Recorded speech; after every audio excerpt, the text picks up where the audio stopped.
అందరికీ నమస్కారం. Welcome back to my channel. ఈ వీడియోలో ఏపీ ప్రభుత్వ పెన్షనర్లకు రికవరీ, కమ్యూటేషన్ రికవరీ నిలుపుదల అనేది సాధ్యం అవుతుందా? కాదా? అసలు ఎలా చేసుకోవాలి? ఎలా రాబట్టుకోగలగాలి? మనం రీసెంట్‌గా చూసుకున్నట్లయితే పంజాబు, ఒరిస్సా, హర్యానా, మొన్న తెలంగాణ రాష్ట్రంలో కూడా 170 మంది పెన్షనర్లు పిటిషన్ వేసి హైకోర్టు ద్వారా అయితే ఉత్తర్వులు తెచ్చుకోగలిగారండి. ఈ కమ్యూటేషన్ రికవరీ నిలుపుదల చేయాలి అని చెప్పేసి ప్రభుత్వాన్ని ఈ విధంగా హైకోర్టు నుంచి ఉత్తర్వులు తెచ్చుకోవడం జరిగింది. సో, మనకు కూడా సాధ్యం అవుతుందా? లేదా? అనే విషయాలు అయితే ఎలా సాధ్యపడుతుంది అనే విషయాలు కూడా తెలుసుకుందాము.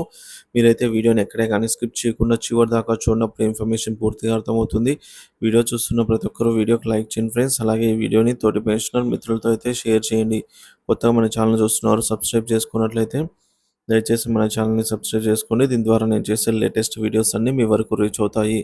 ఇక ఆలస్యం చేయకుండా మనం వీడియోలోకి అయితే వెళ్ళిపోదాము. ఫ్రెండ్స్, గత 2, 3 రోజుల నుంచి మనం చూసుకున్నట్లయితే పెన్షన్‌లకు సంబంధించి కమ్యూటేషన్ వార్తలు విస్తృతంగా వస్తూనే ఉన్నాయి, ప్రచారం అవుతున్నాయి.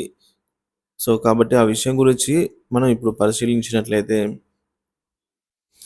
ఉద్యోగులు రిటైర్ అయ్యే క్రమంలో ఒక్కసారిగా ఎక్కువ మొత్తంలో డబ్బులొస్తాయనే ఉద్దేశ్యంతో దాదాపుగా అందరూ గూడా వారికి వచ్చే బేసిక్‌లో అప్ టు 40% అప్ టు అండి 40% వరకు మనకు ఈ 10% చేసుకోవచ్చు, 15% చేసుకోవచ్చు, 20% అట్లా ఎంతైనా సరే అప్ టు 40% వరకు మాత్రమే కమ్యూటేషన్ చేసుకునే అవకాశాన్ని ప్రభుత్వం కల్పించింది. ఇదివరకు బానే ఉంది.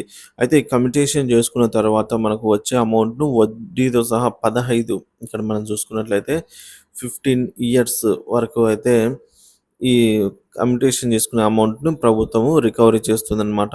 సో, మనకు ఇచ్చే పెన్షన్ నుంచి ప్రతి నెల బేసిక్‌లో మనం ఎంత కమ్యూట్ చేస్తే అంత అమౌంట్‌ను తిరిగి ప్రభుత్వానికి కడుతున్నాము అనమాట.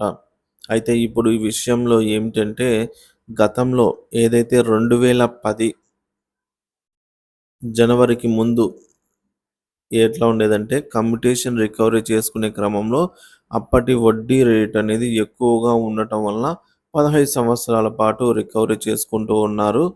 అయితే ఇప్పుడు వడ్డీ రేటు తక్కువగా ఇస్తున్నారు. సో, ఈ ఫిబ్రవరి చూసుకోవచ్చు ఫ్రెండ్. ఫిబ్రవరి 2010 తర్వాత ఈ వడ్డీ రేట్ అనేది మనకు తగ్గించారు.